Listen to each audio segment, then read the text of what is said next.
میدونی بهم چی میگه؟ میگه مهندس واقعا تخصص این کارو داره. واقعا آدم جالبیه. آره دیگه همینو گفت. چی شده شکفته؟ تو از اومدن ما به خونت خوشحال نشدی؟ انگار خیلی گرفته. خب راستش مامان 2-3 روزه حالش خوب نیست، برای همین اینجوریه. راستی تو الکی اینقدر به زحمت افتادی. من که این چیزا رو نمیخورم. این چیزا برای عرفانم خیلی خوب نیست. تو که میدونی تو خونمون همه غذاهامونو باید رژیمی درست کنیم.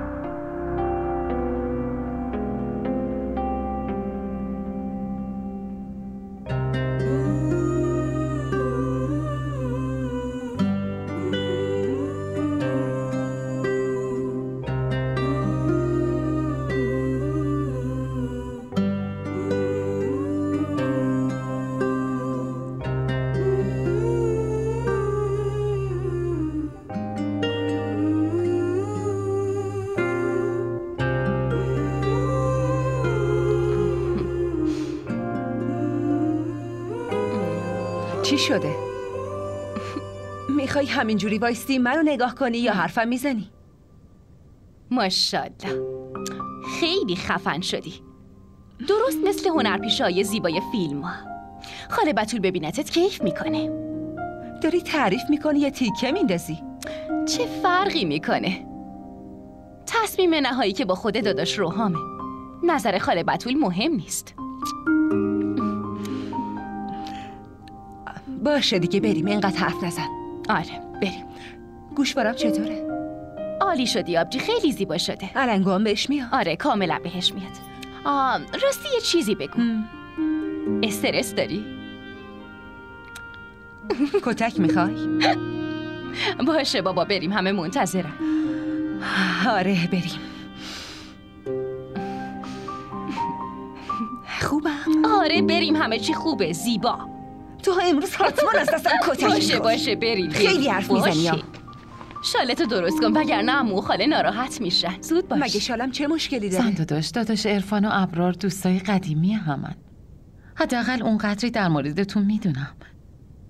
بدون نگرانی غذاتونو بخورین. دنیا شاید عوض شده باشه، اما هنوزم تو خونه من همه چیز به دستور من درست و به دستور من داره تغییر میکنه. الان وقت زندگی کردن بچه هاست. از ما که دیگه گذشته. راستش شکفته من از این طرز فکری که داری واقعا همیشه متأثر میشم. خب اگه شما این طرز فکر رو به دخترت مومنم یاد میدادی خیلی خوب میشد. تا وقتی که دختر صبری نداشته باشه دوست داشتن پسرم کاملا بی‌معنی میشه.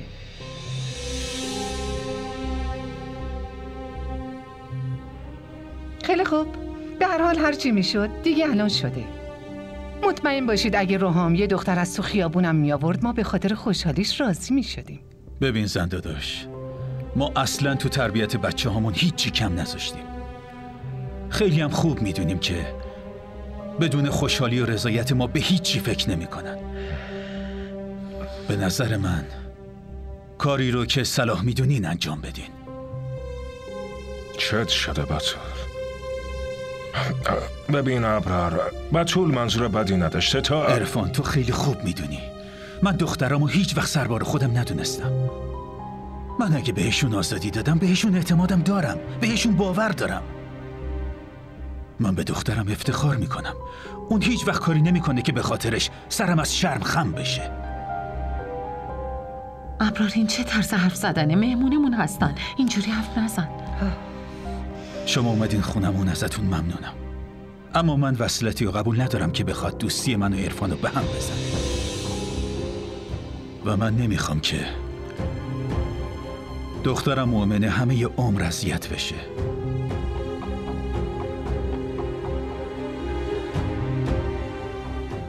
فکر کنم این مسئله رو همینجا تمومش کنیم بهتره. ابرار